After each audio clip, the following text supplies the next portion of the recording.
Note that sugar has about 52 different names. It's not just sugar, but it's also high fructose corn syrup and corn syrup.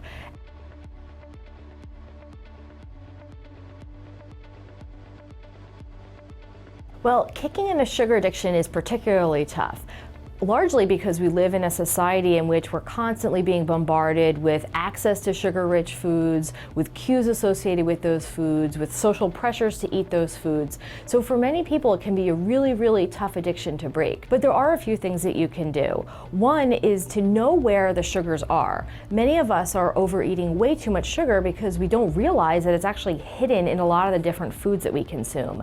So take a look at the labels, flip over the items that you're eating, and look at the ingredients list. See if it contains sugar.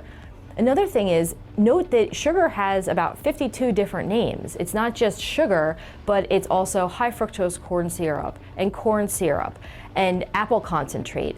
All of these are just terms that are used to talk about sugar.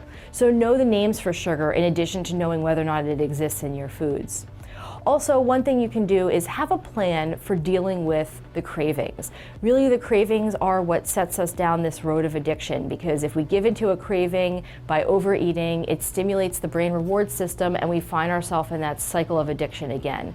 So have an idea, have a plan. If you feel a craving coming on in response to seeing a piece of a birthday cake or being in a place where you smell the aromas of a food that you like, do a distraction, a simple thing like tapping your finger, or maybe if you wear a wristband or a bracelet, playing with your bracelet, something that will buy you some time. Because the more time that goes past between seeing the cue and having the craving and wanting that food, the easier it's going to be to say no.